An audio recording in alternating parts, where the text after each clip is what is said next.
Genesis 37. Jacob lived in the land of his father's sojournings, in the land of Canaan. These are the generations of Jacob.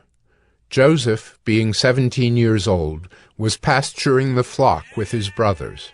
He was a boy with the sons of Bilhah and Zilpah, his father's wives. And Joseph brought a bad report of them to their father. Now Israel loved Joseph more than any other of his sons, because he was the son of his old age. And he made him a robe of many colors.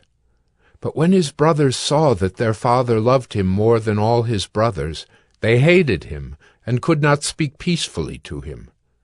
Now Joseph had a dream, and when he told it to his brothers, they hated him even more. He said to them, "Hear this dream that I have dreamed. Behold, we were binding sheaves in the field, and behold, my sheaf arose and stood upright. And behold, your sheaves gathered around it and bowed down to my sheaf." His brothers said to him, "Are you indeed to reign over us, or are you indeed to rule over us?" So they hated him even more for his dreams and for his words. Then he dreamed another dream, and told it to his brothers, and said, "Behold, I have dreamed another dream. Behold, the sun, the moon, and 11 stars were bowing down to me." But when he told it to his father and to his brothers, his father rebuked him and said to him, "What is this dream that you have dreamed? Shall I and your mother and your brothers indeed come to bow ourselves to the ground before you?" And his brothers were jealous of him, but his father kept the saying in mind. Now his brothers went to pasture their father's flock near Shechem.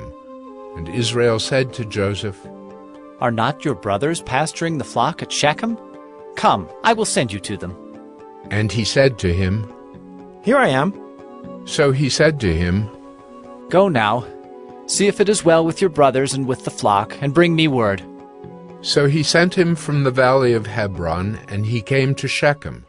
And a man found him wandering in the fields, and the man asked him, "What are you seeking?" "I am seeking my brothers." He said, "Tell me, please, where they are pasturing the flock." And the man said, "They have gone away, for I heard them say, 'Let us go to Dothan.'" So Joseph went after his brothers, and found them at Dothan. They saw him from afar, and before he came near to them, they conspired against him to kill him. They said to one another, "Here comes this dreamer." Come now, let us kill him and throw him into one of the pits. Then we will say that a fierce animal has devoured him, and we will see what will become of his dreams."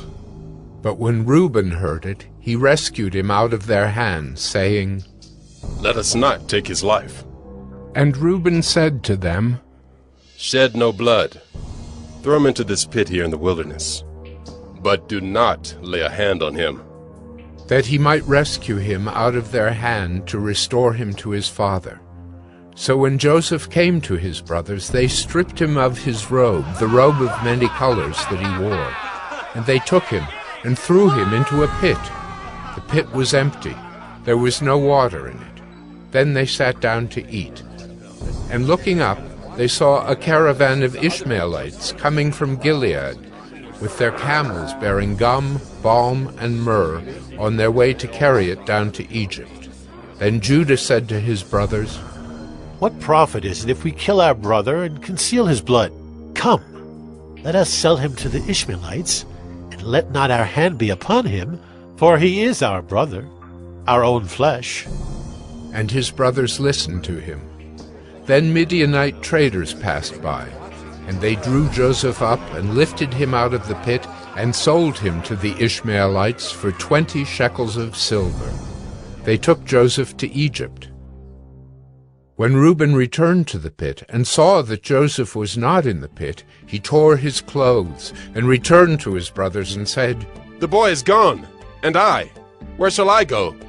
Then they took Joseph's robe and slaughtered a goat and dipped the robe in the blood. And they sent the robe of many colors and brought it to their father and said, "This we have found. Please identify whether it is your son's robe or not." And he identified it and said, "It is my son's robe. A fierce animal has devoured him. Joseph is without doubt torn to pieces." Then Jacob tore his garments and put sackcloth on his loins and mourned for his son many days.